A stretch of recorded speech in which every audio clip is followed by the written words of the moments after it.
Okay, welcome everybody, and it's real nice to see you here in our first webinar all together, and which is stories from trauma-informed classroom design and exchange program 2024 and classroom applications.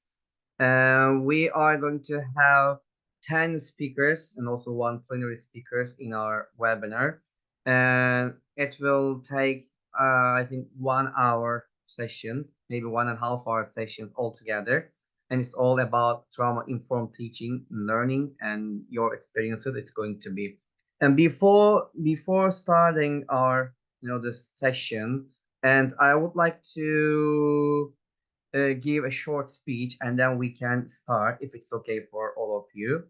And on behalf of our esteemed colleagues, we extend our deepest and gratitude to the distinguished regional English language officers and the U.S. Embassy for their unwavering sponsorships and the steadfast commitment to the trauma-informed classroom exchange program in 2024. And their invaluable support has been the cornerstones of this transformative initiative, enabling the educators to cultivate safe and nurturing learning environments that the cater to the unique needs of students, the grappling the trauma, which is really important. And with their generous backing, educators have been equipped, with the necessary tools and resources, and not only address academic challenges, but also to provide, the holistic support and nurturing emotional well-being and fostering resilience in the students facing adversity. And this, the program, stands as a beacon of inclusive education, the emblematic of the dedication exhibited by our sponsors in promoting, supportive learning communities. And their vision has sparked a ripple effect and leaving an indelible mark on the educational landscape as it, inspires educators worldwide to embrace trauma-informed practices by, the campaigning this cause. And they haven't, the only elevated the professional development of teachers, but have also, instilled hope and, the confidence in countless students, empowering them to thrive despite the obstacles they may face. And we also extend our, the sincere appreciation to our gracious, very precious host, the San Diego Diplomacy Council, who was warm and hospitality and tireless efforts ensured the seamless execution of the program.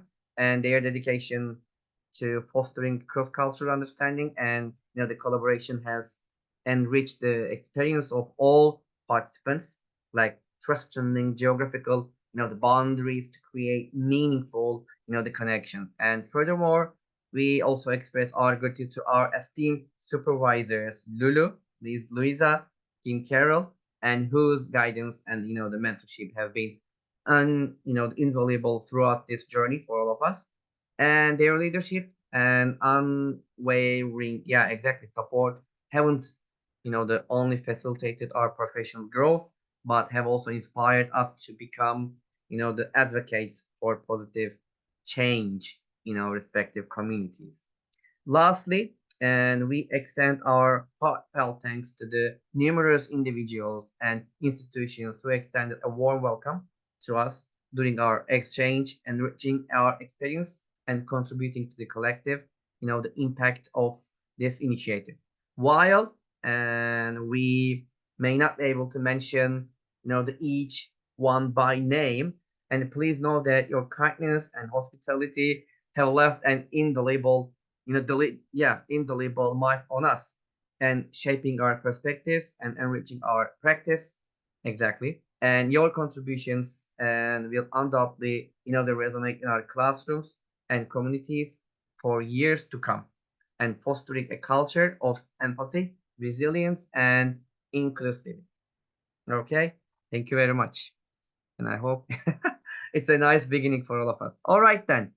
And so, as we are ready, and I would like to just a moment invite our first speaker.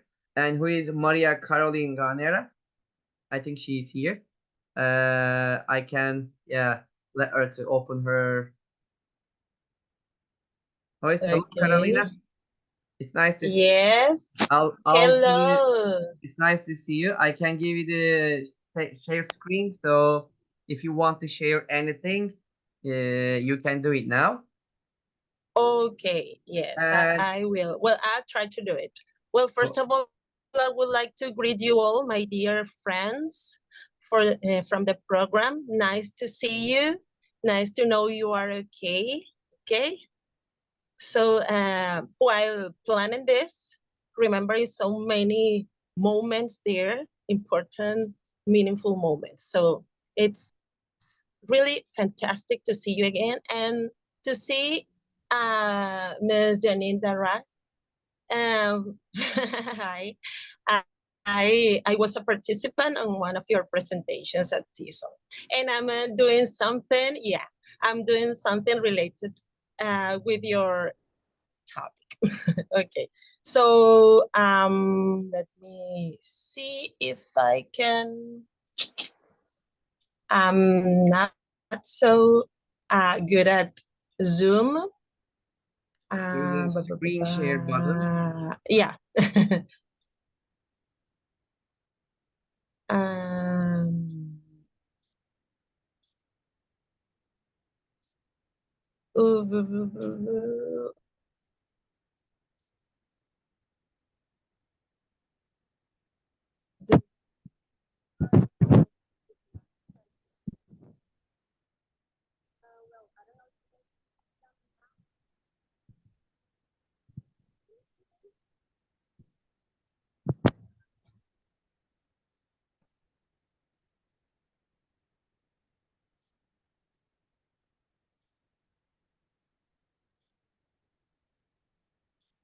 Maria, is everything okay? yes, I'm here. I'm trying to share my screen, but can you see it? Can you see my screen? No, we can't see it. Maybe there is Mm, a at the bottom there is a green screen part, and you need to click on it first, and then you need to share it. I did.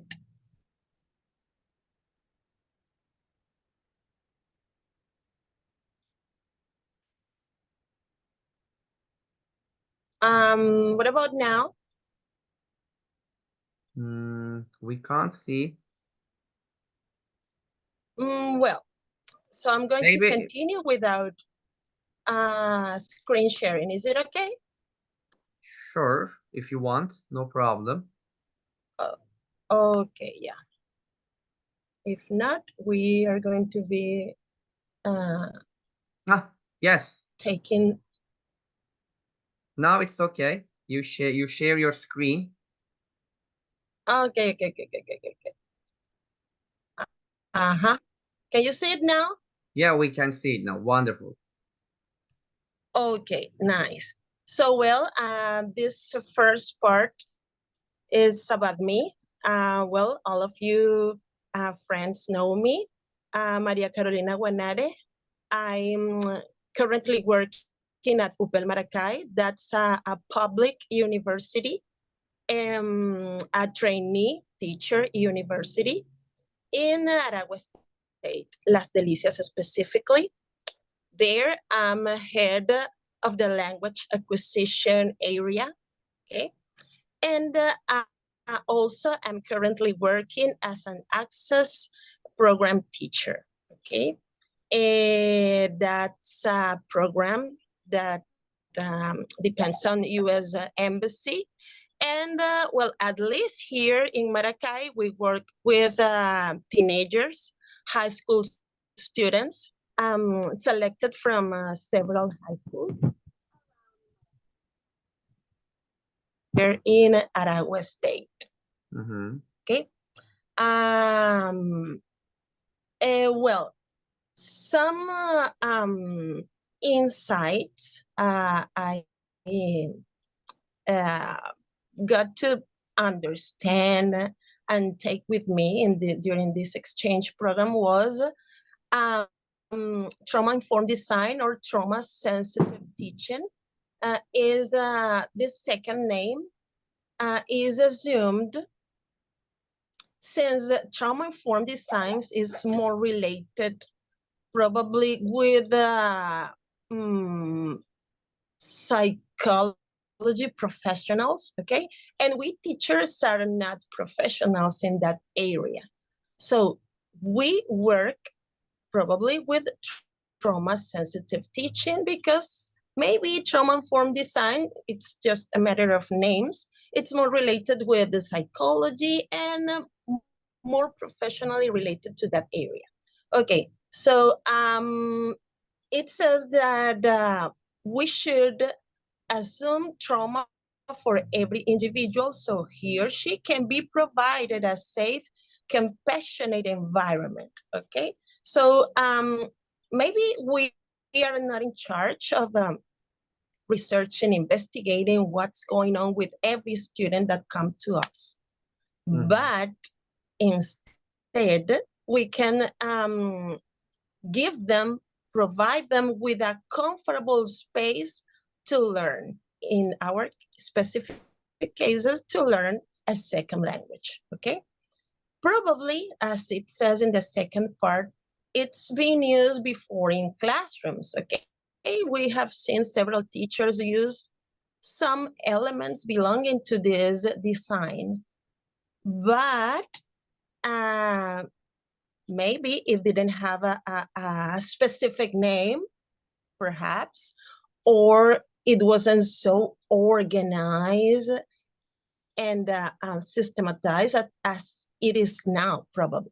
Okay, and it also probably one of the best things this design presents is that well-being should prevail on academics and not the opposite, okay? You cannot work well, you cannot give your best if you don't feel well, okay? So first your well-being, and then the academics, okay? So that's something that I understood from this exchange program, okay? Some of the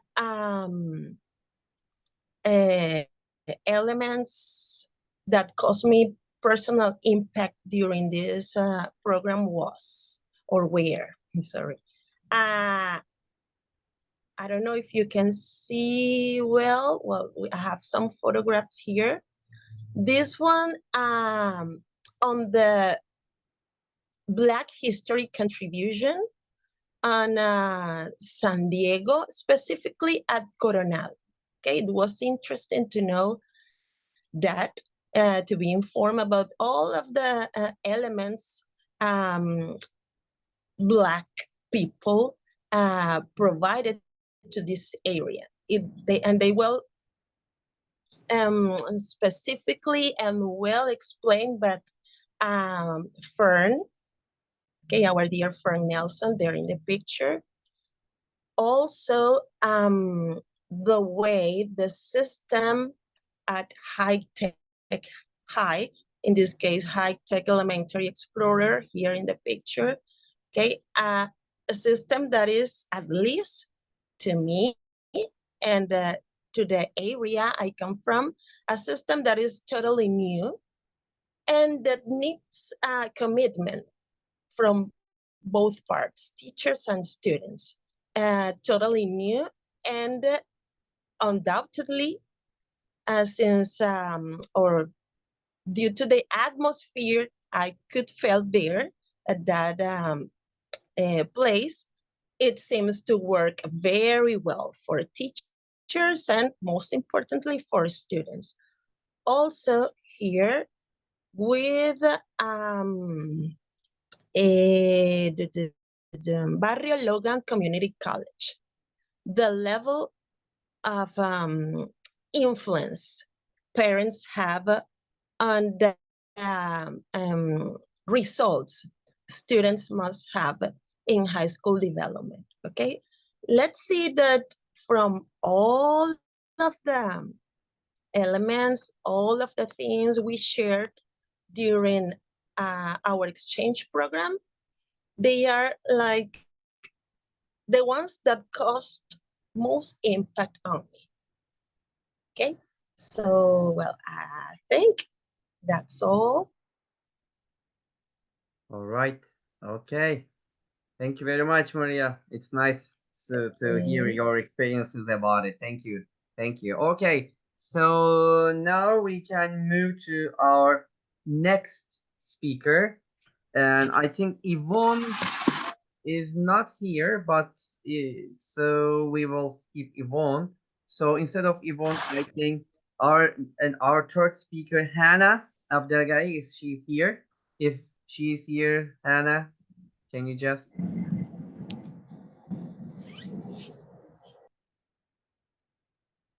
I can't Hannah?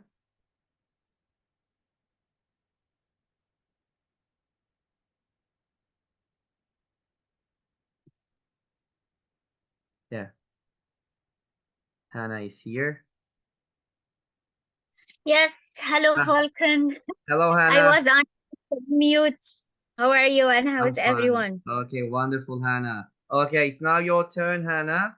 If Yeah, I'm you can sharing my share, screen. yeah, you can share your screen and you can go ahead. You know that you have 5 or 7 minutes. Um, okay. Um,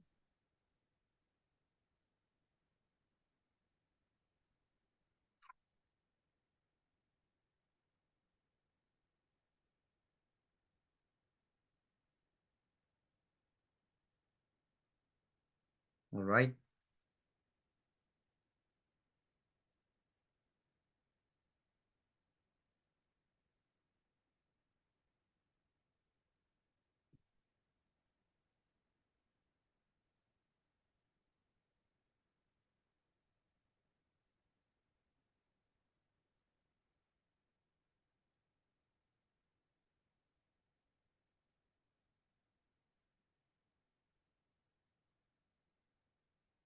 Okay.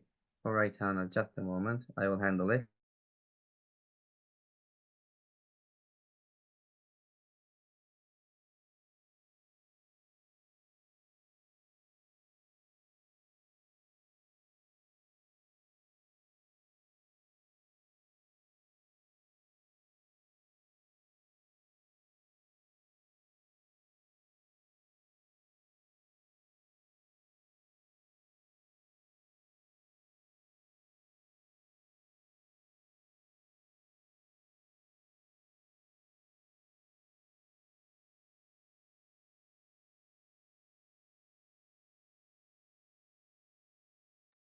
Okay.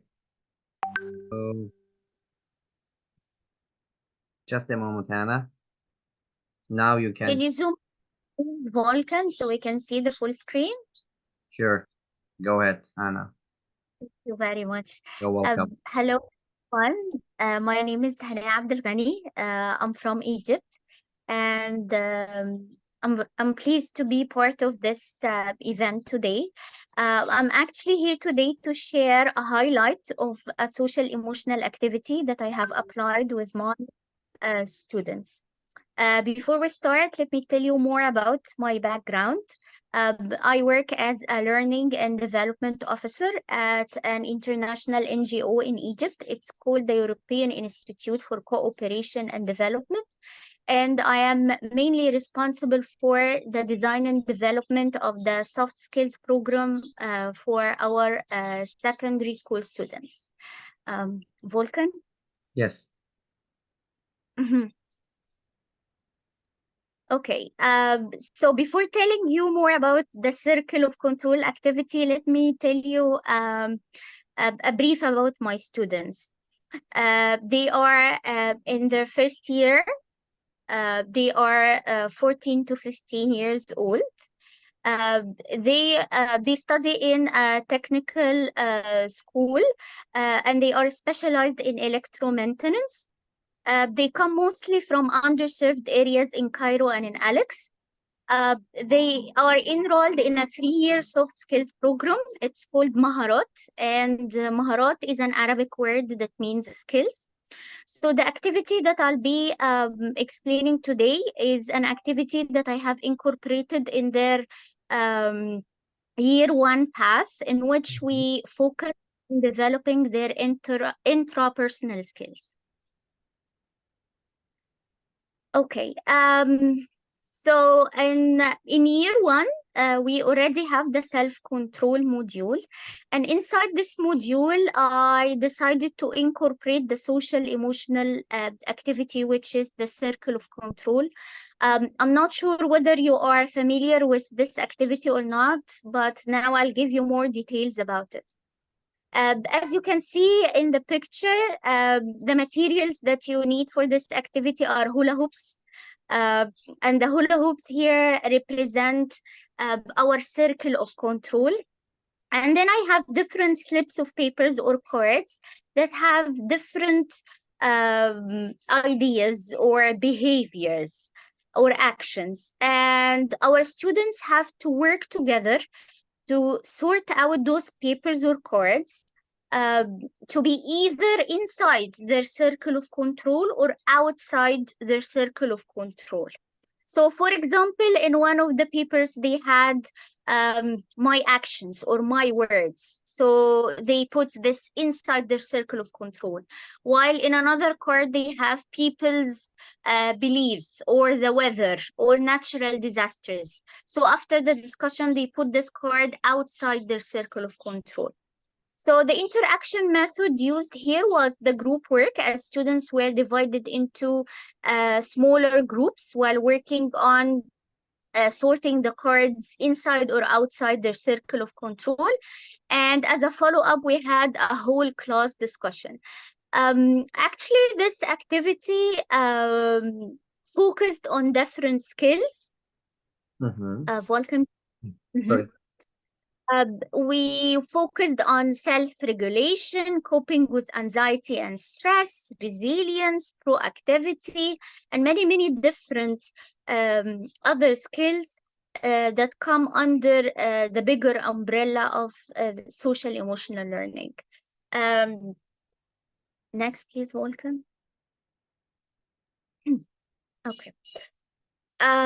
So certain highlights of or some highlights of this activity, I noticed that the students were highly engaged. They had very deep discussions, especially when it comes to certain cards, like managing our emotions and reactions. And they also figured out what Stephen Covey referred to in his book, The 7 Habits of Highly Effective Teens, as the circle of influence. So they found out that certain actions or certain cards cannot be sorted inside our circle of control, and they are not totally outside our circle of control, but they can be found in between, which is their circle of influence. As a follow-up activity, each student had a moment of self-reflection, and then they wrote down certain actions or behaviors or items that they would like to claim more control of, and they sorted them under the remote control picture. And then they decided other things that they need to let go of because they are outside their circle of control. And they listed them under the balloon picture.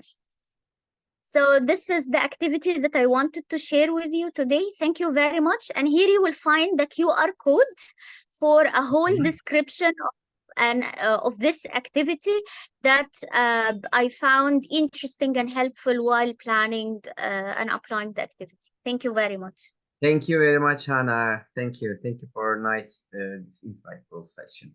Thank you. All right, so all right then. So okay, and now we can move to our next speaker is Miray Bas. Miray is here. Just let her to Zoom, and yes, Miray Hocam. It's now your turn. You can share your screen and do yours.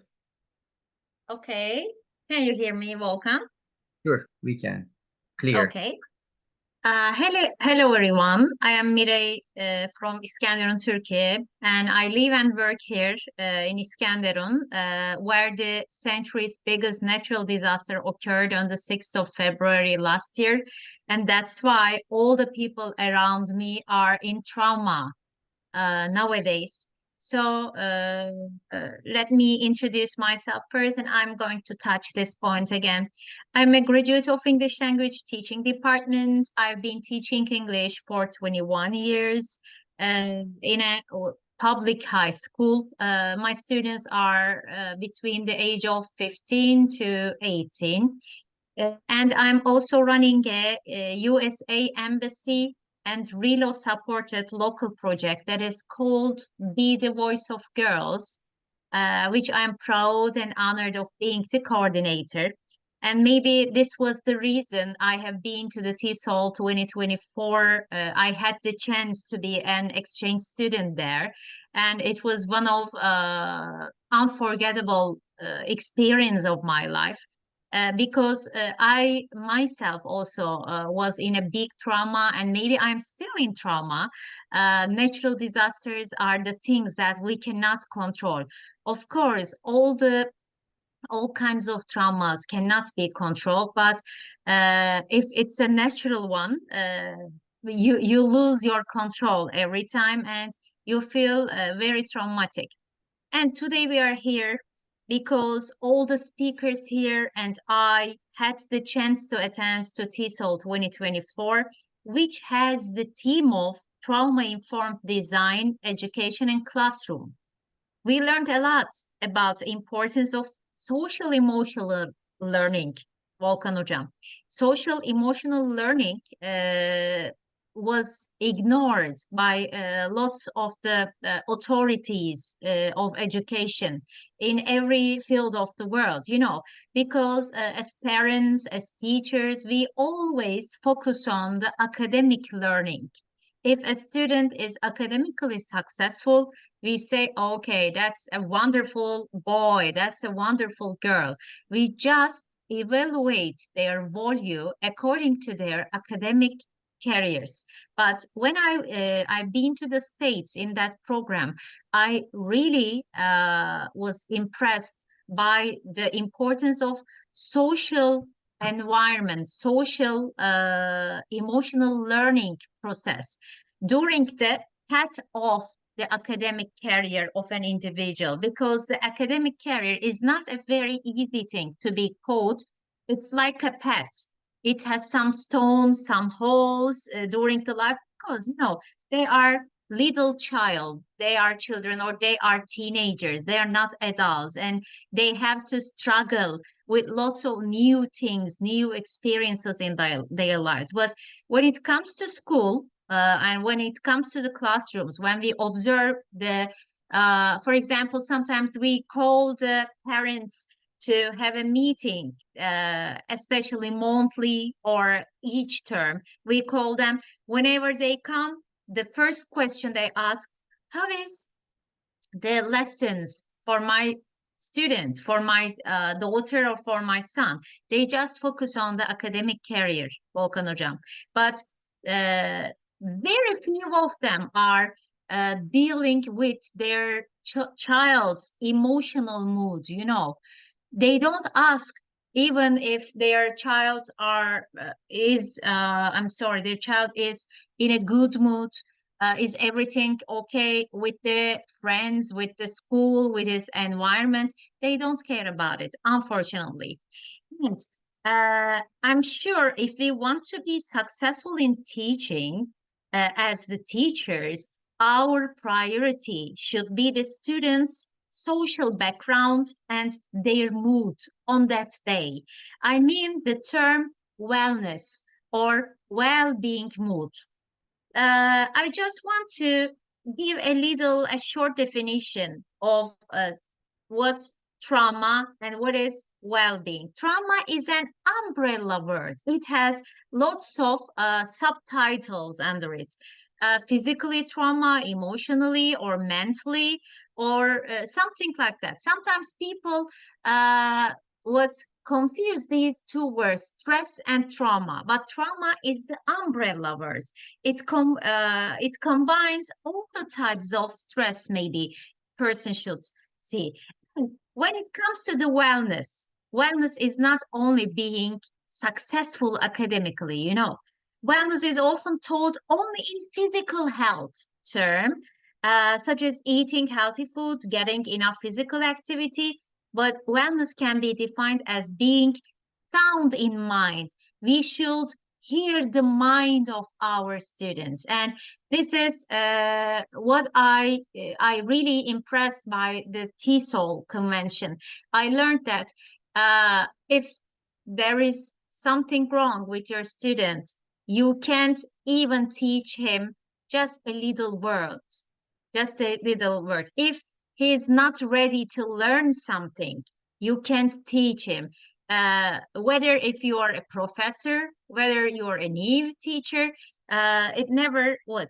And wellness doesn't necessarily mean doing yoga every morning or drinking green juices. You know, wellness is a balance of spirit, your soul, and your mental well-being. I mean, why do we suspend and expel so many students? Why are so many students who seem perfectly capable of learning but not succeeding at school? Yes, they have nice brain, they are young, all the opportunities are ready for them at schools, or maybe when you ask to the parents, they say, we do everything they need, we do everything they need, but why and how they can't be successful in this field? And these kinds of questions what brought a new what term. This is trauma from exposure to adverse childhood experiences, and this is what trauma sensitive schools movement. After having lots of trauma, especially the COVID, during the COVID times, Volkan Hocam, people understand how trauma affects the school and the students' lives. So we who teach often know very little about what is going on in the lives of our students. Many have lost or are about to lose dear ones due to alcoholism, drug abuse, physical or mental illness, suicide, and more. And each day we work with students who are struggling with high levels of stress, abuse, or who have been separated from their families to be placed in foster care homes. Schools did not expect students who survived from the earthquake of 6th February in Hatay to return to academic without some accommodation for trauma they had experienced. I told you that we had a very big earthquake here. It was very big disaster, but even at schools, nobody, maybe the authorities, thought that everything is okay with the students. So you can go to the classes and you can continue to teach English, to teach maths. But this was not the need of my students when I really went to the classroom. They lost lots of things. They lost their houses, their relatives, and this wasn't the need of my students. English is not the need of my students after this big trauma. And knowing that you cannot teach the mind until you reach the heart, we should be compassionate teachers. And compassionate teachers keep in mind that students who haven't yet learned to use the skills necessary for the personal needs to succeed socially and academically are deserving of our compassion as well as our high expectations. And when it comes to many students will need guided opportunities to be helpful participants. And our motto should be that, Volkan Hocam, teach the heart before the mind and touch the heart before the mind. This is the motto after I chose for myself after turning back from the TESOL 2024. Thank you very much for listening to me. Okay, thank you very much, Mirajan, for this great speech. Thank you. Thank you. Okay, so now we can move to our next speaker, and who is Tiago Vaz Maquena. He is here. Hello, Tiago. It's nice to see you. And you can share your screen if you have, and you can talk. Yes, your turn. Thank you. Let me start sharing my screen real quick. Guess it's this. Can you see? Can you see my screen? Yes, we can. Oh, good. So let me start, first of all, expressing my gratitude to be with you again, with all of you. We've been having such a great time since we met and in the United States and also online sharing knowledge. And I'm grateful to be learning from you again. After such smart words from my colleagues, I'm going to present my share in this work. And well, I just have to be grateful that I'm here in this experienced group. I'm a Brazilian English teacher. I work at the Federal Institute of Alagoas, which is a public technical high school. As I mentioned before, I was in TESOL with these outstanding professionals. And today I decided to talk about the floods in Brazil. And it's a natural disaster that happened. This came to me after Daniel, my friend from Ethiopia, which is here alive as well. He texted me on May 4, and he said, Tiago, are you okay? There are floods in Brazil. Are you safe? Is your family safe? And uh, I was surprised by how far the news reached. And I started explaining him, and I'm going to contextualize you about this. I live in a city called Recife. The place where the floods occurred is in Rio Grande do Sul. I live in the state of Pernambuco, and the distance from my house to the places where the flood occurred is 3,673 kilometers. It's about 2,282 miles away. So it's really far. It's in the south of Brazil where the situation happened. But all over Brazil, this is only what we see in the news, and it's highlighting and asking for donations and for help because the majority, the largest part of the state of Rio Grande do Sul is underwater. So many people lost their homes. I'm going to talk about this in detail. And for you to have an idea, the state of Rio Grande do Sul is approximately the size of the European country of Poland. So it's a really large state, and it's on frontier with Uruguay and Argentina. Oh, I have some data from the floods I collected yesterday. These are some sad images. The soccer stadium, city in the capital city of Rio Grande do Sul, which is Porto Alegre. But it's not only the capital city that was affected. There are 447 affected municipalities in all over the state. There are more than 80,000 people in shelters at this moment. There are more than 500,000 homeless people. The water, and you see the water it has this brown color, so it's a mixture of water and mud. So it's entering people's houses and they're losing everything. So it's really sad. There are more than 2 million people affected by these rains. And there is by now 143 confirmed deaths and 125 people are still missing.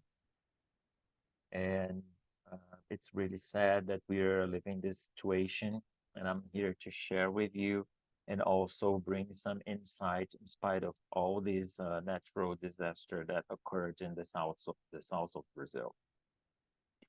What can we do?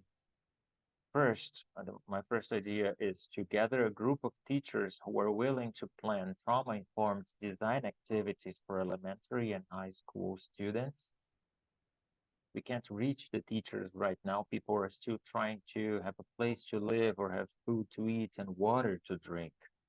It's not the appropriate time to talk about trauma-informed design in education, but there will come a time when this will be necessary and highly helpful for these population. Offer resources for teachers to apply to themselves and also in their classes, as self-healing comes first. So this is the first action we're going to do. This morning I had a meeting with the Relo Brazil Digital Programs Coordinator, Felipe Ferreira, and teacher Solimar from Rio de Janeiro. And we are planning some to create some digital material to share online through Relo Brazil's Facebook page for self-healing. It's really important at this time. And also offer support through the local secretaries of education for superintendents, as they can cascade these tools to school principals and coordinators, then can cascade these tools to teachers, and then will also bring this healing to the students. It's a really sad situation. I'm really far from what happened, as you can see, as I showed you in this map. But what I can tell you is that during this exchange program, I learned that no one can be left behind, and that when we work together as a group, we grow stronger, and we find skills that we didn't even knew that we had. So us as Brazilian teachers, or even teachers from all over the world that would like to contribute, can give a helping hand to the Rio Grande do Sul teachers. We can make them feel stronger, bring this healing also to their students, and help them, at least emotionally, rebuild their lives. This is my email for contact. Thank you very much. Thank you, Volkan. It's really nice talking to you again, and all of you. Thank you. Thank you very much, Tiago, for this nice presentation. It's really, the so sad situation you have there. I hope the solve the problems and cope with all the situations over there. And Thank you very much. yeah, so sad. God bless you. Okay, thank you. All right, so and we can move to our next speaker, and who is Yusnita Fabrianti. She's here. Hello, Yusnita. And it's nice to see you here. And you can share your screen if you have Okay. share. Hello, everyone. Mhm. Nice to meet you all here. Hi, Janine. And hi, everyone from everywhere. Nice to be here.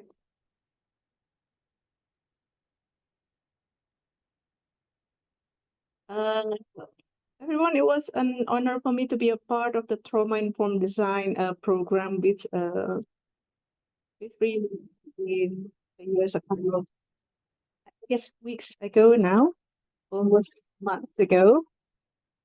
It was a very rewarding experience for me, and I have a lot of take-home lesson from the program.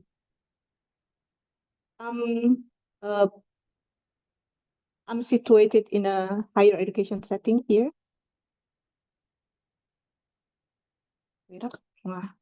So my name is Yusnita Febrianti, everyone. I'm located here in East Java in Indonesia. At the moment, it's almost 11 p.m. At my end. So normally I would have been asleep already, but I'm really glad I can join this project. And my daily activities, I'm teaching at an English department at a university, a public university in East Java. In this English department, we have two study programs. One study program is preparing students to be English teachers, and the other study program is preparing students for career related to English, for example, translators, journalists, etc. And my roles here mostly are being a lecturer, and I'm also an advisor for students' organization. So I work a lot with students, and in my case, trauma-informed design is very relevant in that I can relate with all of my students. Being an adolescent, actually a very confusing phase of life, I guess, where these young people are carving their ways, finding their identities to be someone they aspire to be. And it can be really challenging because of a lot of things, including because of trauma. So again, in my setting, I work a lot with students with the age ranging between 18 to 22 years old, and they have diverse backgrounds. A simple example, people or these young people born as the first born, second born, third born in the family, they would have different feelings, different burden of responsibilities. Sometimes they would come from different socioeconomic background family, and their life, especially at this age, can be really, really complex. This is a sample of one class that I'm teaching, and I have more than 10 other classes like this. This happens to be only with the boys, but of course I have a lot of girls in the classes as well. So some identified trauma from these people when they were in their high school or secondary school. Sometimes they can be embarrassed, they can be shy to open up about what troubled them, what holds them to become an open person, to become a safe, secure person. Sometimes they would have issues with their parents. During the pandemic, I have some students losing one or both parents due to COVID. And this is a hard, of course, this is a hard fact for them. And some students came to me telling me that they've experienced sex abuse when they were younger. This includes those done by close family members and trusted people. So it's really breaking for them. It's in some way it's damaging their emotional stability. And of course, in this age, they are trying to find their position in family, friends. These are also the group of people who begin to try to have a relationship. They begin to have girlfriends, boyfriends, and some successful, some are not. And this can also influence the way they face their day-to-day activities. Some have childhood trauma. Some are mending their emotional stability from being bullied, from parents' expectation about them. Some people actually do not want to be in this department, for example. They are just here because their parents want them to be here.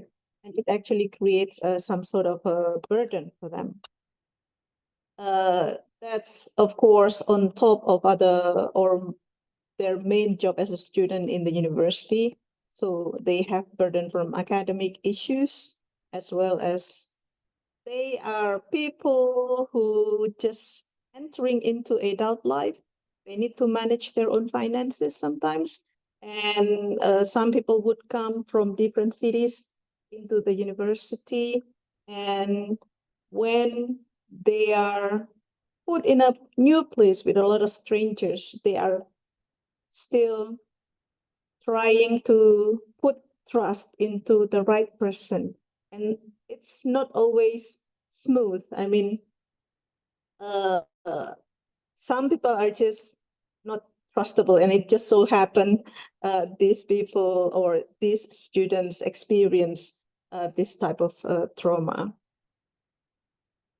And those complex life, and this is one of the takeaways that I have learned through the program, is that we need to be a trauma sensitive educator in that it means that we need to assume that every student that I meet in my class every day, they have certain burden that they carry in their backpack. So we need to be kind to them. Sometimes it is easy to identify their trauma, but challenges always happen. Some students wouldn't like to be open at, so we don't need to probe them in and investigate them being a detective. What happens to you? I want to know about you. They would feel it as an attack. So we just need to show ourselves as an educator who's willing to listen, who's willing to embrace these students with all of their diverse backgrounds. It is also very important to be non-judgmental. When I say non-judgmental, it doesn't mean that when they make a bad choice, then I would approve that or I would be agreeing with them. But little by little, we have to be objective, showing them there is always better choices in the choice that we have selected.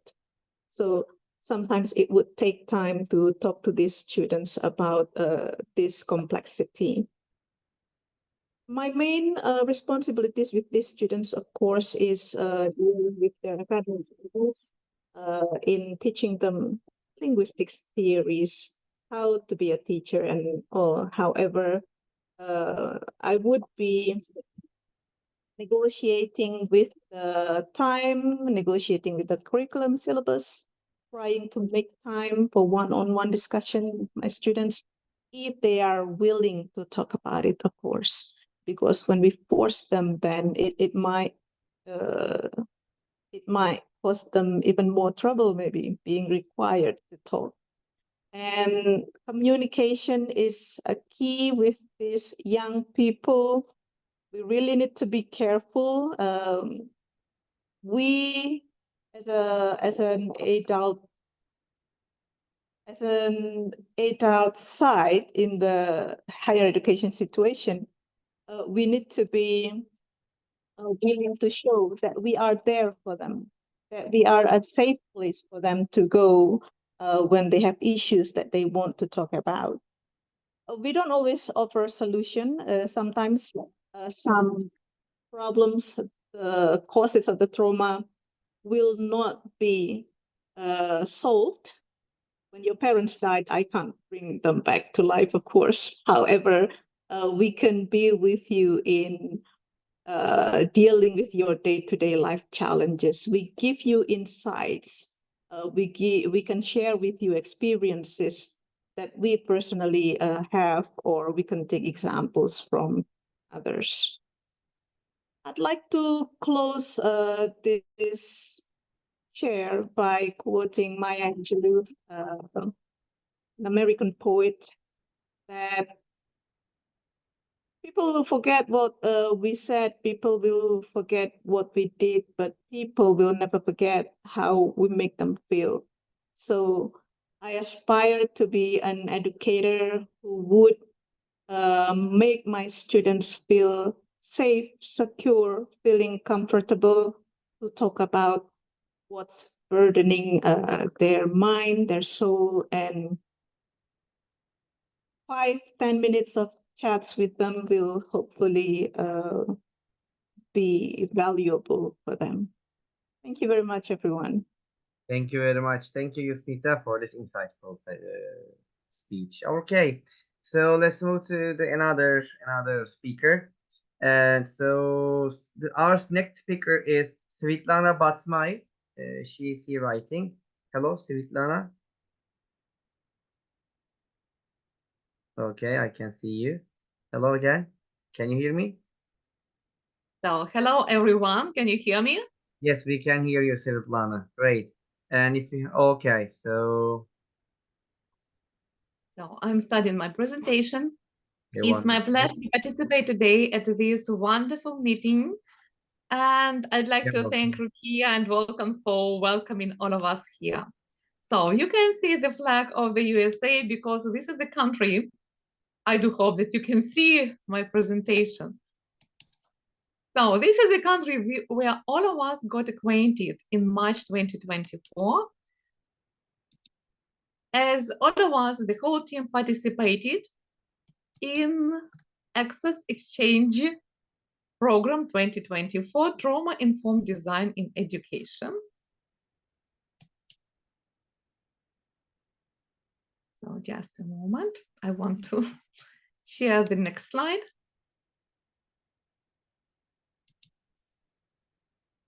So I'm from Ukraine and I'm an English teacher and a teacher, educator, trainer, and facilitator. Nowadays, I work at Volyn National University, named after Lesa Ukrainka. And I also combine my work with English students, so those students who want to become English teachers, with working with in-service English teachers. So as I mentioned, I'm a teacher trainer. So today I'd like to share some insights from our last trip to the USA, and I'd like to share some techniques I use in my work. As you know, that my country is at war, and even today we have had 3 air raid attacks. So I had to go to the shelter 3 times with my students, and we have to do it as quickly as it is possible. Thanks God there were no explosions, but like it was really very dangerous because we are responsible for the students. So this is why we have taught our students several techniques how to calm down. You see, when our students hear the planes flying in the air, they start calming down themselves, like there were no alert. It means that these are our Ukrainian planes. So, and we can stay in the classroom. But as soon as the alert starts, we go to the shelter, and I have taught my students several techniques. I don't know what happens. It looks like I can't share my presentation. Do you hear me? Do you see my presentation? We can see it. Now it's okay. Maybe it's better if we just click on one by one and skip it like that. Yeah, like this, it's okay. We can see it. Yeah. So thanks, welcome. So that's why I have taught my students several breathing techniques. For example, they say when we are in the situation of stress, we have to calm down, and we have to take into consideration all of 4 spheres, like ground or earth, fire, water, and air. So that's why I teach my students to breathe deeply, yes, to inhale deeply and to exhale as long as they can. This is why I suggest them, imagine that you can see a flower, yes, so breathe the smell of the flower, inhale, yeah. So, and now imagine that you have to breathe on the candle, yes, so breathe as long as you can on the candle, yeah. So then we have to imply water, and I ask my students, yeah, you have to smile, because when we smile, so we water our house, our mouth. So that's it. Then you have to feel ground under your feet. Yeah, so put your feet on the ground. Yes, where or on the floor when we are in the classroom or in the shelter. And of course, we have to consider fire. Think of somebody positive or something positive in your life. So even in the shelter, we come down. And one more technique I use with my students is like 5, 4, 3, 2, 1 technique. Maybe you have heard about this technique, but this is the thing I use often. Like name 5 things you can see. Yeah, so it means you can see, it's fine. So name 4 things you can touch. Yeah, you can touch a lot of things even in the shelter. Now, 3 things you can hear. You can hear some noises, some voices. Then 2 things you can smell. Yes, and 1 thing you can taste. There is always some taste in our mouth. So these are like really calming down techniques I usually use when we go to the shelter. And here, really, I'd like to share my insights I got while being in the USA. You have seen this picture already today. Yes, so this is our fantastic group. And to be honest, we are meeting for the first time after our long break, after coming back to our countries. We were welcomed by San Diego Diplomacy Council, and we attended several schools, for example, High Tech Media Arts School, I was impressed by. Then La Jolla Country Day School, we attended the United Nations Modeling. And of course, you could see this picture today, Barrier Logan College Institute. Yeah, so, and some main trends I'd like to borrow. Like the first one is really closely connected with our today's topic, self, social and emotional learning. Yes, we have to understand our emotions, and we have to teach our students to understand their emotions and to manage them properly. And of course, they have to understand other people's emotion and influence them in some way. And we do not live separately. We live in the society. That's why we have to consider not just uh, self-control, but also like relationship skills. We have to build them. Then I was really impressed by a particular subject in the school curriculum, like community service. They pay a lot of attention to community service, and even in the middle school, they teach their students that you have to be useful for the society, not only for your family or yourself, but you have to do something good for the neighborhood you live in. Another thing, leadership skills development. Yes, a lot of attention is paid to this particular area, project work. And what I do appreciate about their projects, that they are really practical. So it was a nice event to participate in when students of the universities introduced their projects concerning saving water. And we were really glad that the team whom we supported won. Yes, so and that was the audience prize and the main prize. Yes, so they got. One more thing, career orientation. Like starting from the primary school, they start talking about professions and they teach students how to choose a profession properly, how to choose a college or university, how to fill in all the documents needed, and how to write the application form and how to apply, how to take an interview. So there were a lot of different posters, and what I do appreciate, all those posters are handmade. Yes, so they are not printed. Yes, they are just drawn by teachers and students. Like even the decorations on the school's walls. And of course, we can't admit here parents' involvement. It's fine to teach students, but we have to teach parents as well. So, and these are not going to be only parents' meetings or parents' unions. Parents are involved really, and they participate in the workshops and they organize workshops for students. They are active participants in their field trips, in their visits to colleges and universities. So this is the thing I like. And of course, nature. Yeah, so we had a wonderful possibility to enjoy wonderful nature of California and Florida, and I couldn't omit this slide on my presentation. A lot of wonderful ideas came from the Soul Convention 2024. Of course, it's my pleasure to meet and to see all of you here. I want to be as short as possible. So these are my insights from our last trip. Thanks a lot. Thank you very much, Svetlana, for this nice presentation. Thank you. It's lovely. Okay, so we can move to our next speaker, Danye.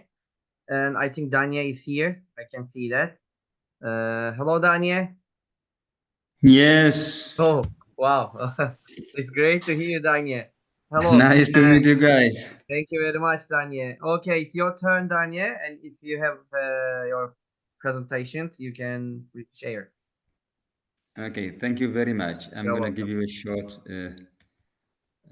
information. First of all, I would like to say thank you for arranging this program. Again, I'm grateful to the US Embassy, San Diego Diplomacy Council, as Volkan has already thanked on behalf of us. Thank you very much for that. Next, I would like to say something about myself. First of all, my name is Danye. I'm from Ethiopia. I'm a TEFL teacher at Jimma University. I have taught for about 15 years. And I've been teaching different courses to undergraduate, postgraduate, PhD students. I also supervise students' research. Currently, I am director of ELIC English Language Improvement Center and also the coordinator of IELTS Exam Center in the university. There we are giving different trainings to students and academic staff as well. We give different co-curricular activities for the students. I was an access teacher. Currently, I'm a trainer and teacher of a CAMFL project. As my other colleagues have already raised, the social emotional learning is the focus of this project, which is kind of pilot project in Ethiopia and Tanzania, I think. So the social emotional learning consists of self-awareness, self-management, social awareness, relationship skills, and responsible decision-making are the 5 skills that are addressed in this program. So the intention of this program is social emotional learning is to help students to become successful in their academic life and also in their life in general. We involve them into different practical activities. So it's very much useful for this, for the student success. So I talk for a few minutes under making education successful in traumatic situations, what teachers can do. So using this social emotional learning is also one way of supporting students who undergo the traumatic life situation. As my friends have already said, trauma is a life-threatening event in which an individual feels horrified, terrified, or helpless. Even though we meet our students in the classroom, we are not sure of the life situation that they are coming from. Therefore, teachers have to do their best to address their problems so that they can be successful in their learning, even also they can become healthy. The school should be a place where they can get kind of respite from the traumatic life situation that they are coming from. Children who are exposed to trauma run the risk of facing negative long-term effects that include like mental illness, depressions, and anxiety. During our exchange visit in the USM, we learned different activities that different educational institutions were doing to support the students in such situations so that they become successful in their education, as trauma affects children's mental health as well as their learning behavior. So academic performance, school attendance, and overall intelligence can be affected by the student's exposure to one or more traumatic situations. Therefore, what can we do as teachers in order to support the students who undergo different traumatic situations? The first one is understanding the students, understanding their situations. Teachers should be approachable, they should be compassionate, and they have to be approachable to the students so that they can understand the situation of the learners. Unless we understand them, unless we approach them, unless we have kind of friendly rapport with them, we cannot understand them. If we don't understand them, we cannot help them. The fact that they come to class or they're in the classroom cannot be a guarantee for them to have kind of healthy life situation. Therefore, if teachers have kind of compassionate feeling, if they approach, they can understand the students. If we understand them, we can help them. Again, putting ourselves in the place of the students is also one way of understanding them and supporting them. It's good for teachers to expect that students may come from some kind of traumatic life. Therefore, if we expect traumas in their life, we always think of planning our lesson that way, and also we think of ways of supporting them. Again, as my other friends have said, Working with the students, parents also one thing. Sometimes their life situations at home, the way they are treated at home with their parents, also one of the cause of trauma. Therefore, teachers and the school education institutions in general have to work with parents in order for them to understand the conditions that result in students' traumatic life. So encouraging students to develop confidence even post-trauma situations also very important. Teachers have to understand the students' life after the trauma and how to support them. Teachers and parents can do many things together to help students to get relieved from the traumatic life so that they can focus on their educations. Again, as we visited from different educational institutions in California, San Diego, there are different things that we can do as teachers to support the students. Teachers are supposed to support their students by devising different lessons. Particularly, they have to develop the situations in which students can work collaboratively. Again, we have to think of developing autonomous learning in the classroom. Making students responsible for their own learning is also one way of developing students' learning skills. Teachers have to devise lessons that enable students to become responsible for their own learning. So in autonomous learning, when they do activity like we have seen in Barrio Logan, college and others, they were making students responsible for their own learning. They're producing different activities. They're presenting. Teachers were there to facilitate the activity that the students are doing.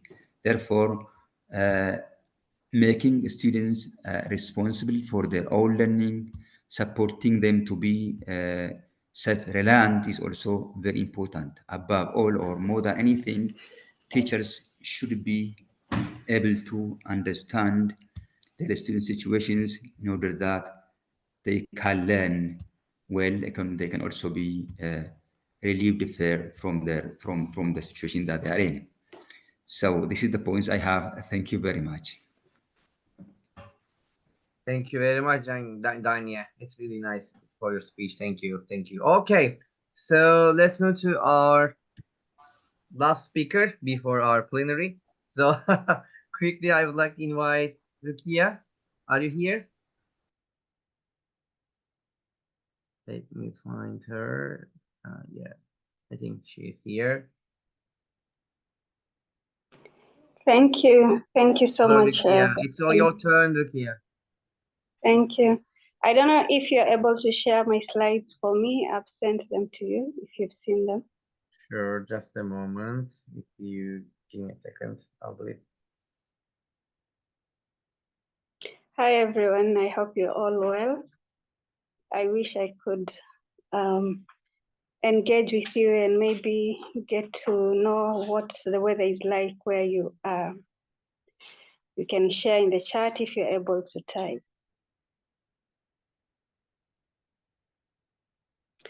So as Volkan shares my screen, probably I'll just introduce myself. My name is Rukia Mohammed and I'm from Kenya. And I work with teachers of English and students through English conversation clubs on global and emerging issues. I am a practicing psychological counselor in Kenya. And I wish to also share my my stories with our colleague from Brazil. And I wish to just tell them that we feel them because we've had a similar situation in Kenya. We've had floods, and I'm really sorry about what is happening around there. And it reminded me of a session that I recorded with some in a television station for teachers because as they opened school, this situation, actually we had schools closed for 1 week. They were delayed for 1 week because of the flooding, because some of the schools are being used as places where it's a camp to support people who've lost their homes and all that. So I was talking to them about a series I got to learn about when we were in the exchange program for Dr. Janine, who's here, and Dr. Louise, that was shared with us by our host, Kim Carroll. And I was taking them through the master class on trauma-informed, trauma-sensitive teaching and social-emotional learning and teacher self-care, so that as they get to school, they can maybe look at how they can put that into practice. So I'm very happy to be here. Thank you so much. Please go to the next slide.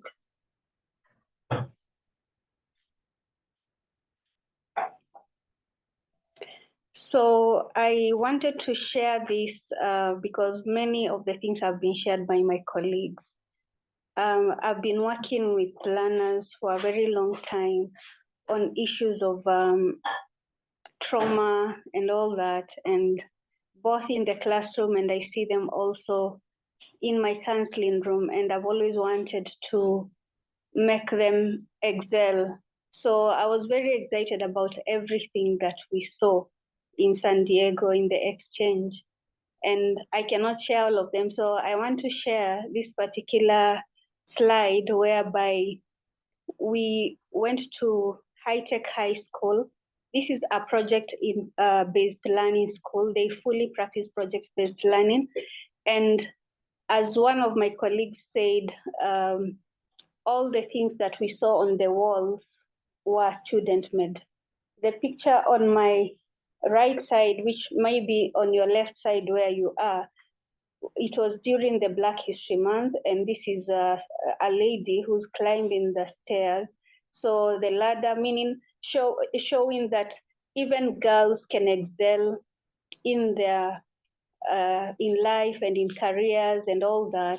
So this is something that was done by a student. So it told me that they've achieved a certain level of self-belief, which is what is emphasized through the social emotional learning. And it really gave me a lot of joy to see the work that the students themselves did. And I was so happy to see the collaboration, because even as we were there, it's the students who took us through what they do. We asked them questions and they were very confidently answering our questions. It showed us the choice, because they were given a choice to go to choose a workplace that they want to go and practice and see, do they want to be that particular person in life and all that. The resilience of having to go through all this and many more really gave me joy and really put like a pin on trauma-based classrooms and all that. So you can go to the next slide. This is another college we went to. My colleagues have talked about it, but what I want us to just look at is the ribbons and the banners at the top here. In the morning of this day, we went to the Museum of History in the Coronado area, and we got to learn the history of the people around there. So when we came here, this college actually takes students from grade 3, whereby these students come from families that they are the first ones to go to college. And the reason why they put these banners up here is to show the learners, to always remind them and make them have it in mind that they can actually go to these colleges.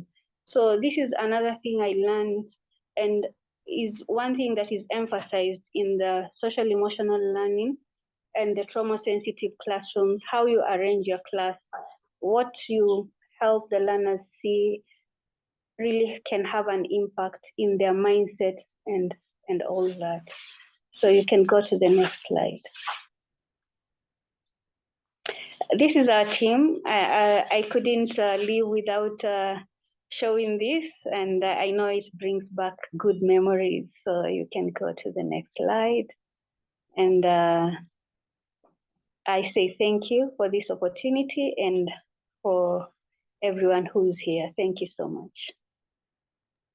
Thank you very much. Thank you very much, Rukia, for your nice presentation. Okay, and now I think it's time for our plenary speakers. Yeah, Yanin Arak she's here, and we are all waiting for her to talk about trauma-informed teaching, and I'm sure that she had a lot to say to us. And hello, Yanin, and now finally it's your turn. And do you want me to share it or I you? can share it, I think. Okay then. Can Now, we enable the chat by any chance? sure, of course, I can let it. Here we go. Yeah, they can Awesome. write now on the chat and write.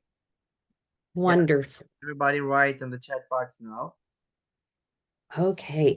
Thank you so much for inviting me to spend some time with you today. Can you hear me okay? Yes, perfect. I don't have much to say that you brilliant people haven't already said. I've been so inspired by all the things I've heard today. But I thought we would start just with a quick check-in. In the chat, if you're willing to share the number that best describes how you're feeling today.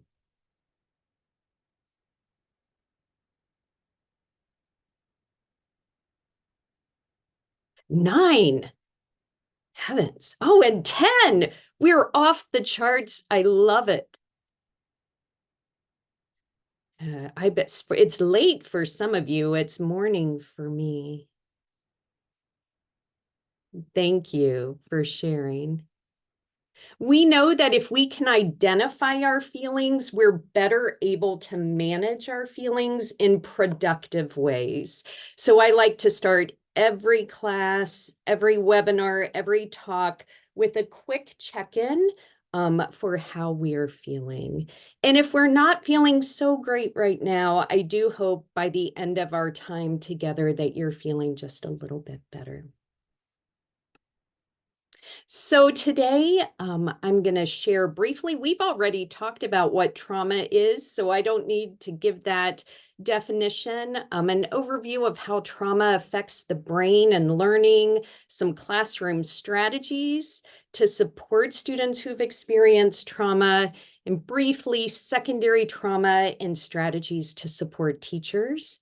I'll be modeling some trauma-sensitive practices like that check-in and this showing you the agenda. And I'm hopeful that you will participate with me, but of course you don't have to if you don't want to. So we've already heard two great definitions of trauma, and I think one of the important things to think about is that while we all have difficult things happen to us in our lives, when we're talking about trauma, it has these long-lasting adverse effects on our functioning, whether it's our mental, our physical, our social, our emotional, or our spiritual well-being. So this isn't just going through a rough time or having a bad day. These are some long-lasting effects. We know that trauma is everywhere. You all shared your stories today. Here in the United States, research shows that at least 65% of all children have experienced at least one traumatic event by the time they're 16. We know for refugee and asylum seekers, the number's even larger. Research suggests 90% of children and 40% of adults from refugee backgrounds experience severe negative effects from trauma. So the reality is that all teachers will have students who've experienced trauma, and you know this, you've lived it. So Yani, yes. sorry, I'm disturbing, but the slides are not changing. Are you changing the They're slides? not changing? Oh no, heavens. And we'll want them to change. Hold on. Let me stop sharing. Thank you for telling me. You're welcome. Maybe you can reshare it. Yep, I will, because the important ones are coming up. Let's see. Now. Now you're seeing that. Let's see if they'll move. And I've got to move you all off. Are you seeing those now? Now we can see it. And there's our definition. Yeah. And there's our prevalence. Mm-hmm. And how trauma affects the brain. Thank you. And sorry for that. Always something with technology. So I think it's helpful to talk to students about how trauma and stress can affect the brain and learning. And so this is taken from Dr. Dan Siegel and Dr. Tina Payne Bryson. And they talk about the brain as being like a house. So we have an upstairs, and we have staircases, and we have a downstairs brain. So if I use my hand, this is my spinal cord, this is my downstairs brain, and this is my upstairs brain. So our downstairs brain is fully developed at birth, and it's responsible for keeping us alive. So the downstairs brain, the only thing it cares about is keeping us alive. It regulates our heart rate, our breathing, our blood pressure, blinking, swallowing, digestion, all of those basic life functions. But our upstairs brain keeps developing throughout our lives. We know that it slows down at about age 25, but it does keep growing. And our upstairs brain is responsible for things like reading and memory and movement and emotion control. And all of those things that are really important for us to do well in school. So when something traumatic or stressful happens to us, our body has a physiological response, and our brain says, stay alive. So stress hormones flood that downstairs brain, and they kind of wipe out those staircases. We can't access our upstairs brain when we're in a very stressful situation. So if a dragon were to fly into my room right now, my body would say, stay alive from the dragon, and stress hormones would flood those upstairs, those staircases. I'm not thinking about reading or dancing or what I'm having for lunch. I would snap into a flight, fight, or freeze mode. So I might try to run away from the dragon. And I likely would run faster and farther than I have ever been able to run before. And that's because I have all those stress hormones trying to keep me alive. Maybe I would try to fight the dragon, but probably not, because I don't like fighting and I'm very small. Or maybe I would freeze and try to be very, very still.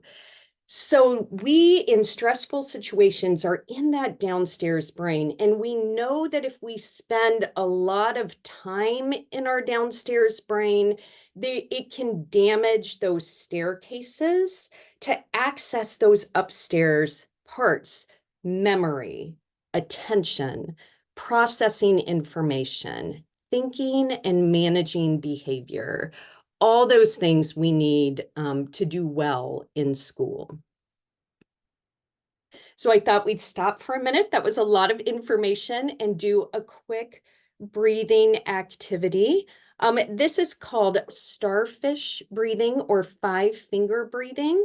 So if you're willing to join me, but of course you don't have to, you can have your 5 fingers or your starfish out, and we'll breathe in as we trace up our thumb, and then breathe out as we trace down and in and out and in and out and in and out. Last one with pinky in, deep breath out. And just like many of you shared, those breathing exercises can settle us down, maybe settle some of those stress hormones down, and help us to learn. I like to use these with shapes as well. And I think there's something helpful with touching too. It's sort of like those grounding exercises that Svetlana was talking about. So how does trauma affect performance in school? We've all talked about this and likely have lived it. We know that students struggle with paying attention, concentrating, memorizing, planning, reading, and recalling and retaining information. And all of that sounds really bad and hard and difficult, and it is, but there is something called neuroplasticity, which is the awesome ability of the brain to rewire itself and form new neural connections or new staircases to the upstairs brain. And for children or teens, it's even easier. Their brains are resilient and flexible. Trauma symptoms can be reduced or reversed. And the best news to me is that research shows us that for children to become resilient, they need at least one adult who cares and provides a stable environment and support for them. And of course, we would love for that adult to be a parent or a family member, but it doesn't have to be. So it can be a priest, a minister, a rabbi. It can be a coach. It can be a teacher. It can be you. So teachers can support neuroplasticity. While trauma has negative effects on learning, learning can help undo trauma by building those new staircases. And we can use specific strategies to help create those. So today I'll talk about 4 main ones. And again, you all have shared these already today. Building relationships, fostering safety and trustworthiness, engaging in choice and collaboration, and encouraging skill building. So when trauma has happened, often someone has done something to someone else that makes them feel unsafe. And so therefore, we're not going to be trustful of others, of people we don't know. And as teachers, we need to be patient with distrustfulness. So like you said, find something in common, spend 5 minutes talking to students. Try to be present and calm and reliable. I heard you sharing today being honest. It's not fair if a student says, I'm worried that something bad is going to happen. It's not fair for us to say, oh, it's fine. But we can say, I understand that you're scared. I feel like we're going to be safe today, but I am here to support you through whatever may happen. Demonstrate you're willing to listen and kindly and compassionately mirror back to the student what you see. I see that you're a little upset. Do you need to take a break? So we can help students to identify those emotions and behaviors that they might be having a difficult time managing. Fostering safety, trustworthiness, using routines and structure. So again, when trauma happens, bad things happen to us and we feel unsafe. And so if our classrooms can be safe, that is really helpful for students to better be able to learn. So if we have a predictable schedule, the student knows when I come to English class, this is what's going to happen. Routines, outline the tasks on the board or show, like I did at the beginning, what's going to happen next. Start and end breaks at scheduled times. Keep timers. I personally have, I'll be bad about saying, talk to your partner for 5 minutes, and then I get distracted and 10 minutes have passed, and that can be stressful for students. So if I use a timer, I can check myself. And if a student is feeling uncomfortable, they can say, okay, I have 2 minutes left, and then I don't have to do this anymore. Try to be consistent rather than changing plans if possible. Again, if you've experienced trauma, you haven't had a lot of choice in what's happening to you. And so anytime we can offer choice for students, that gives them power. And it doesn't have to be big choices. We can give them 2 writing prompts and say, pick one. We can let them choose if they want to work alone or with a partner, or maybe where to sit. If that's possible. Creating spaces for movement and spaces for quiet alone time if necessary. If you have particular students who are really, really struggling, I have found it helpful to have a signal for when they need to step out of the room to compose themselves, so we don't have to stop all of class. And so sometimes a student will tap a head or tug an ear, and I'll know that they need to step out for just a second. Skill building, because we know, again, it's hard to manage our emotions when we're stressed, when we're upset, when we've experienced trauma. So giving explicit expectations. And so maybe I say you need to come to class on time. But what does that mean? Does that mean they need to walk in the door when the bell rings for class? Does that mean they need to be seated at their desk with their notebooks? Being very explicit can be helpful. We can teach students how stress impacts behavior. We can teach them about the upstairs brain and the downstairs brain. And I've had little ones say to me, "Miss, I'm in my downstairs brain today." And I said, okay, I will help you with that, right? We can teach students how to self-advocate. We can teach them the difference between needs and wants. I want a cookie. I need to take a break right now, and teach them to use that functional vocabulary. We can model and lead daily mindfulness activities like the breathing activities. We can do the wonderful circle of control activity that was shared with us today. Try to predict what might cause distress for students. And of course, always acknowledge and praise them if it's appropriate to do so. So creating new neural pathways or staircases to the upstairs brain, I am sure you're already doing these things, because I can tell you're extraordinary teachers. But it's good to hear it, right? That, oh, I'm doing that. Again, attention and memory are hard when we've experienced trauma. So you might find yourself repeating and repeating and repeating and repeating and repeating the instructions and the information and reviewing it the next day. Giving information in multiple modalities. So I'm saying it, but you can also see it.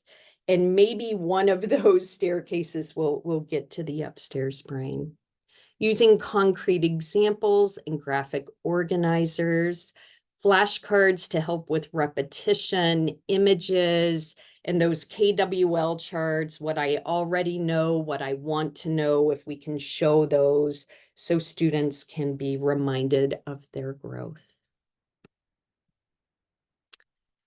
Step-by-step instructions, breaking things into small parts. I know you're already doing these things. Long and short-term goals and lessons.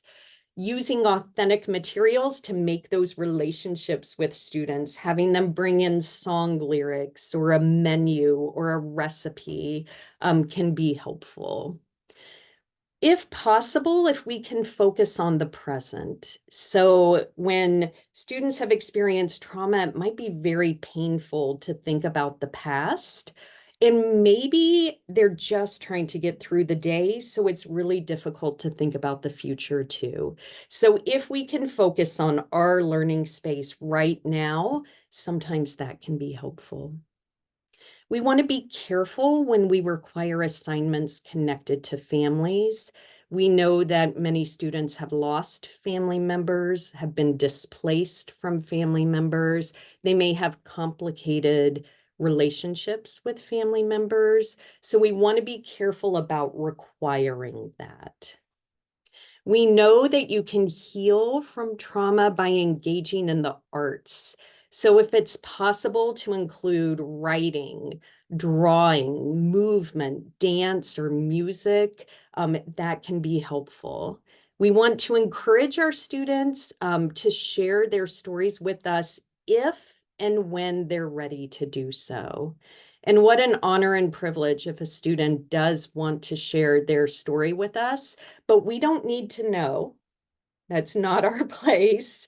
So we can be open to it, but not demand it, not expect it. And in all cases, focus on hope, just like you all are doing today.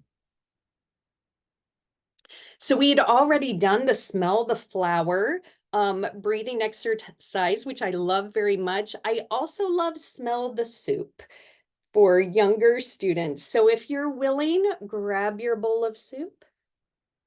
And with little ones, I would say, what kind of soup do you have? What kind of soup? I like that kind of soup too. And then we're going to smell our soup.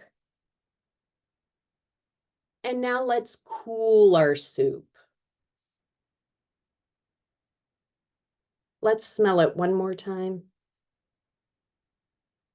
And let's cool it. We can use props like pinwheels or balloons. I like to use straws with cotton balls and try to blow them. Again, just trying to control our breathing a little bit. So I'm hoping that you will participate in this activity with me. And I have a QR code and a link I'll share with you shortly. But I think that often we don't even realize that what we're doing might be trauma insensitive, and we can change it just slightly to make it trauma sensitive. So my first example is something I have done. When I taught high school, I used to teach Walt Whitman's poem, Song of Myself, which starts, I celebrate myself and sing myself. So I would have my students bring in 3 items, one that celebrated their past, one that celebrated their present, and one that celebrated their future. And we would sit on the floor and we would share those items with our classmates. And it was a wonderful way to build classroom community. But now that I've studied a lot about trauma-sensitive teaching, I know that this activity is potentially trauma insensitive. So what if I have a student who had to leave home very quickly and does not have an item from their past? What if the future is really, really scary and uncomfortable right now? So if I were to assign this now, I would say bring in one item, an item that either celebrates your present, your past, or your future. So now I'm giving them choices, and they can choose what it is that they want to share. So on this next slide, I have a QR code, and I also will put the link in the chat. And I'm hoping, maybe I'll put the link in the chat, maybe I won't. We're trying. Just technology problems today. Okay, are you seeing that now? Okay, and let's see if I can put that in the chat for you.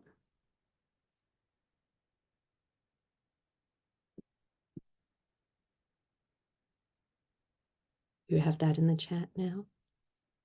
So I'm hoping you'll just take a few minutes to think through these, and you can write right in this Google Doc if you want. So we've done the first one, why it might be trauma insensitive and what we could do to make it trauma sensitive. And you could start anywhere in this document. And maybe you don't feel like doing that at all. And if that's the case, maybe you'd be willing to share something that made you smile today or something you're looking forward to. But we could write right in this document. I was thinking for maybe 5 minutes, if that's all right. Why would making Mother's Day cards potentially be trauma insensitive for students, and what could we do instead?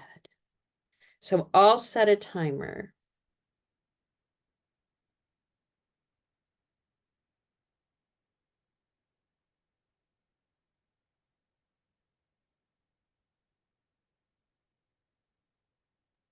And we have 5 minutes, huh? Yes, Okay. if that's okay. Sure.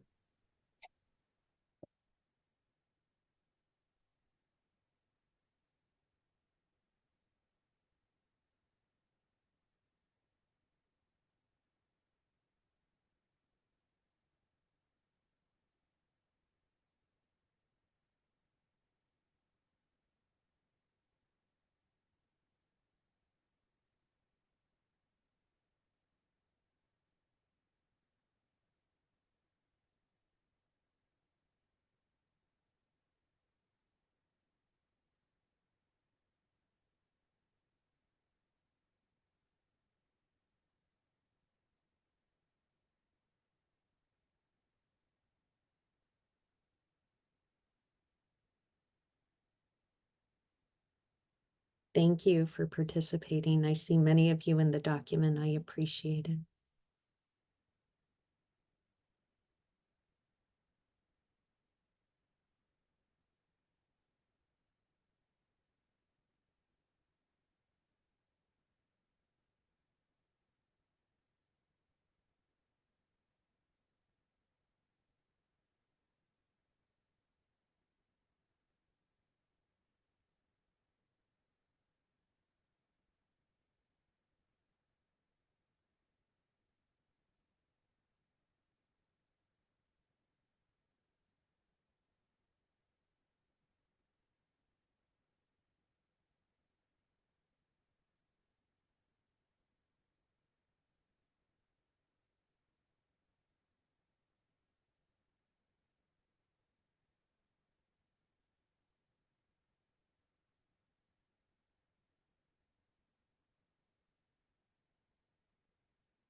And we have 2 minutes left.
We have 5 seconds to finish our thoughts.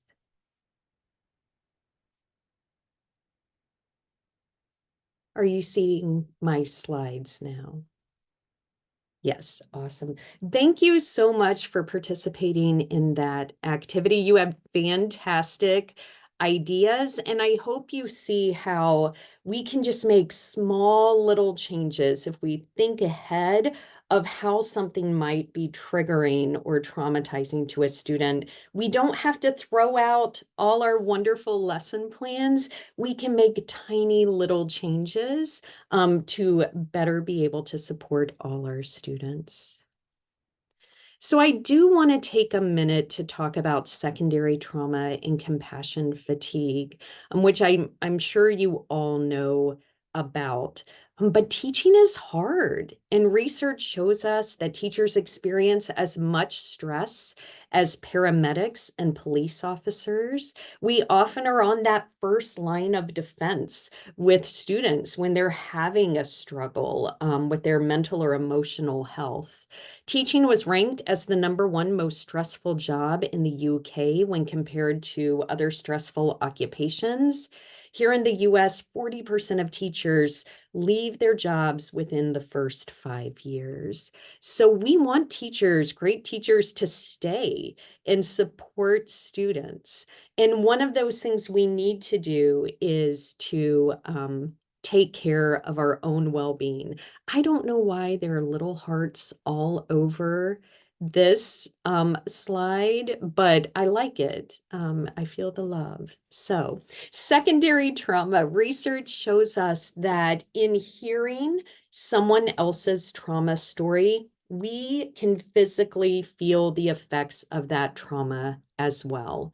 And it might be it won't be as extreme as the person who's lived it. But if we watch a lot of news over and over of really difficult things, or we hear students' stories, we take that on. So we might feel stress or anxiety. We might feel guilt that it's not happening to us, that we're safe. We might have trouble sleeping or have nightmares. We might minimize our difficulties because we're comparing it to someone else. So I'm feeling stressed right now, but it's nothing because what's happening over here is so much worse. So what we need to do is focus on that personal wellness. We can identify how we're feeling, accept it, and then act to make it better. When you take a flight, the airline attendants say, put your own oxygen mask on first.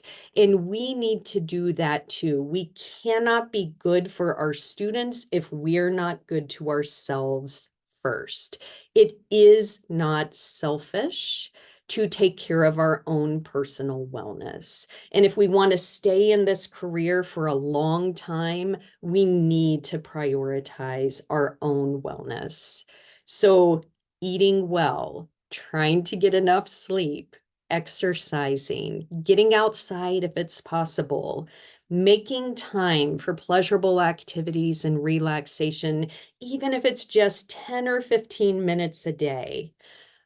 This concept of access to similar others, research shows us that checking in with colleagues who understand the difficulties of teaching, like this wonderful group and community you have here, that can be healing and encouraging to us. So I can share with my family some of my difficulties with teaching, but they don't understand the same ways that you all who teach would. So talk with each other, decompress.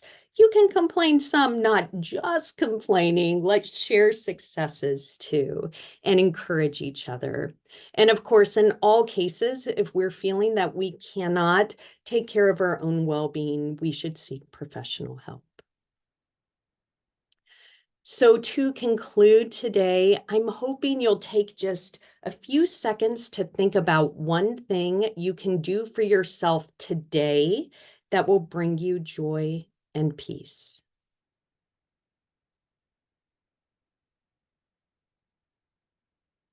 And then I'd like for you to think of one thing you can do for yourself tomorrow. And I want you to commit to doing those things because you're important and you deserve it. Thank you so much for letting me be part of your discussion today.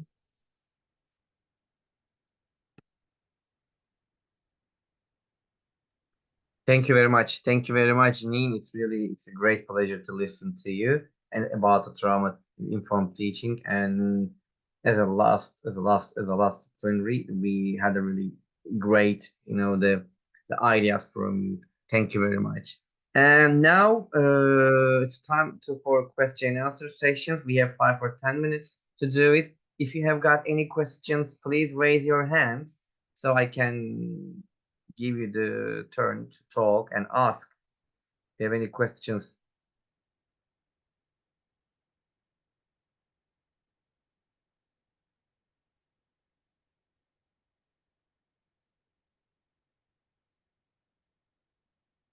Okay, I think Michael wants to ask a question.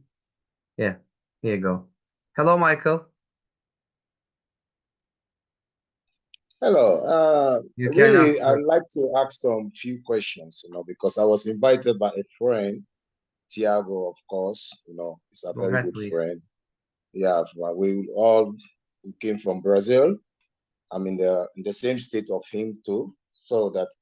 But it gets interested, because to participate in this kind of webinar is really good, and I'm trying to, because this is my first time really with you guys, and I think I will look forward to participate in other ones too, because I want to be part of you guys, because I'm a teacher too. I've been teaching for over 15 years, but it's really nice, and I want to know when and what are the procedures to be part of you guys, to be a member of you guys. This I want to know.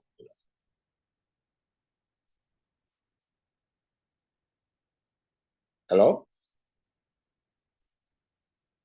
Hello? Yeah, hello. Are you asking who are you Yeah, asking? Are you asking Janine? hello? No, who are you asking the question? It's you. I'm trying to know the host. I want to know because it's a really new experience, because I'm really happy to be part of this, and I want it to be like to participate anytime you guys have a webinar. So that's the question I'm asking really, if how I can join you guys. Okay, so we can. Anyone wants to maybe? Rukia. Okay, Rukia. Yeah. Yes, Rukia wants to answer it. Okay. Go ahead, Hi, Rukia. thank you for joining us. This is the first time we're having the webinar also, and we can inform you through Tiago when we have another one. And I would also wish to share that in Kenya, we usually have a trauma-informed session every 2 weeks. So probably through Tiago, I can get to connect you also to this particular session that we usually do every That would be a good idea really, because Tiago will give me all the information about everything, because we live in the same state and it's very easy to communicate, so that anything I will get it from him too. Thank you very much for the information. You're welcome. You're welcome, Michael. All right. So, any other questions do you need, or other speakers? Okay. I think everything was clear. So, oh, okay. Sorry, Maria has got a question. Yes, Maria. And Yasin also. Okay. Well, hello again. I know that Yusnita provided some strategies to work with, let's say adults. Okay. But could you please, Janine, give us like a little bit more about techniques when working or handling stress with grown-ups? For example, in our cases that we work with trainee teachers, okay, in a public university. A little bit more about that. I think the same basic strategies work, but they'll look a little different. So always offering choice, always having routine and structure, engaging in the arts. So I have adult students draw all the time, or listen to music or do the breathing activities, and perhaps we'll do box breathing instead of smelling our soup, but we can just sort of make the topics more appropriate for adults. I think it's important to teach adults. One of the things I always teach is that no is a complete sentence.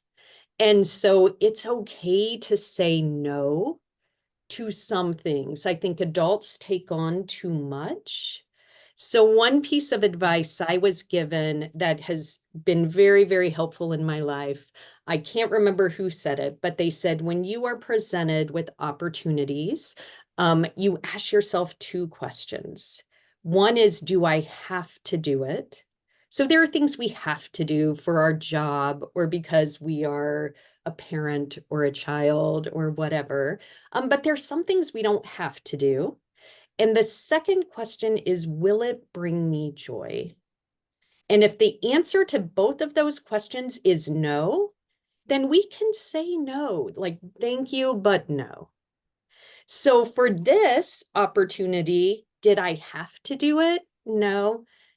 Did I think it would bring me joy? Yes. And it did bring me joy to spend time with all of you today. So I said yes to that one. And so we teach adults how to balance their lives a little better, I think is something else we can do that could be helpful. I don't know if that answers your question. Thank you. Thank you very much, Janine. Okay, let's get the last question from Yasin. He has a question also. Hello, Yasin. You can ask your question.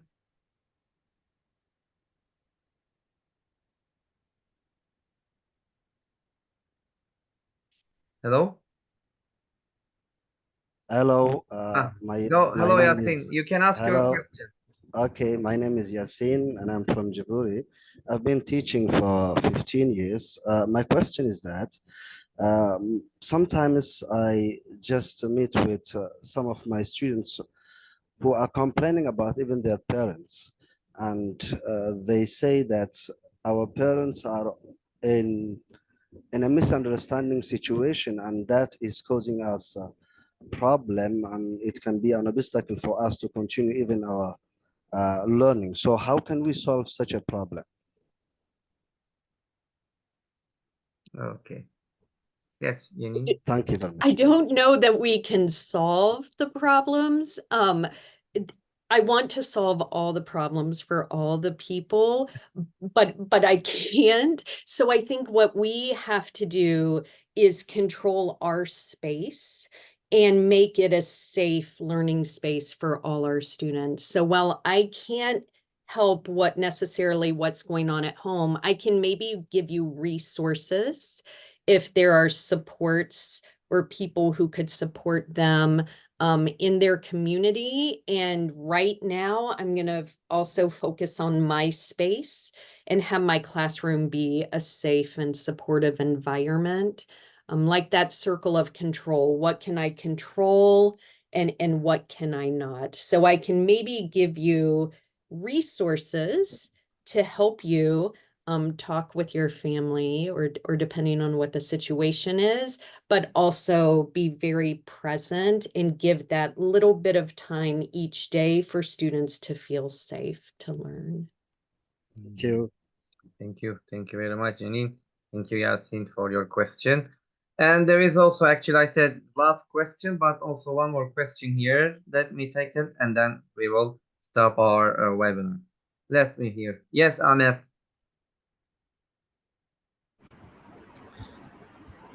Yes, can you Go hear ahead, me? please. Yeah, we can hear you. You can ask your Good evening question. for everyone, and thank you very much. I'm very happy to join this webinar, and I'm from Djibouti, a teacher for since 2 years. So actually, I'm new. I'm a new teacher, but my question is, uh, this sub this topic is talking about trauma for students. So when how can we find out the trauma that every students face? Like, do we have to ask them one by one, or we have to use these techniques that you mentioned in the webinar? Now we have to use them for all of them, uh, something like that. I want to know. Thank you very much. Thank Yeah. you. Thank you, Ahmed. Yes, Yanni. I mean, it is not our business to know what someone else has gone through. If they want to share it with us, that's such a privilege. But I don't think any of the strategies are bad for students. And they can be really helpful for lots of students. So I just assume that trauma sensitive teaching will be good for all students. And I don't ask if they want to share. I'm ready to listen, but I am not a psychologist. I am a teacher, so I'm just there to support the students in their learning. Do any of our other speakers have thoughts on that? Yeah, if you have, raise your hand, please. If you have any ideas to say. Okay. No? Oh, they don't have any ideas. Okay. Okay. So thank you very much. Thank you very much, Jenny. All right. So, oh, sorry. Tiago wants to say something. Okay, go ahead, Tiago. Sorry. It's Okay, just go ahead. it's good. Just that the same thing as Jenny said, when we do a social and emotional activity in class for the teacher west, the students identify themselves and they bring to their own contexts. So we don't feel comfortable in asking about student situation, and we don't go in that level of intimacy by asking those kinds of questions to them. But we provide these activities, and what happens, I can tell for myself, in the end of the class, some students approach us and they share some stories, some traumatic stories, or something that happened to them. And I try to be compassionate, discreet, and tell them, look, nobody's going to know about this unless you want to. And then in the next classes, I keep bringing things in the beginning of each class to make them feel comfortable and find that the classroom is a safe place and is a place for healing as well as for learning English. Thank you very much. Thank you very much. Thank you, Tiago. And Rukia, okay. Thank you. Sorry, my camera is off, but I just wanted to add on, in addition to what Janine and Tiago have said, we provide the compassion, but in Kenya, for example, we have the guidance and counseling section in schools. I don't know if that's the same in Djibouti, but I think part of social emotional learning is to identify institutions and other stakeholders around your environment that can assist when the situation is too complicated. That is one. And then maybe I'll go back to what Hannah shared, the circle of control. As a teacher, you look at what is within your control and what is not within your control. Thank you. Okay, thank you very much. All right. So before doing that, I just wanted to say one or couple things. And before, I think that's all about because the time is really getting late here. So I just want to say and express the heartfelt gratitude the for everyone's dedication to the trauma the inform the classroom exchange program of 2024 webinar today, and your support the has been invaluable from all of you. And let's carry this spirit forward and creating safe and nurturing environments for all our students. Okay, And thank you very much. And I would like to say thank you very much one more time to all the speakers and the people who joined here today, and especially our plenary speakers, Yani, Dara. That was really, the fruitful session that we had here. We got a lot of things from her. And thank you very much, Yani. And just I'm gonna stop now the recording. Just a moment.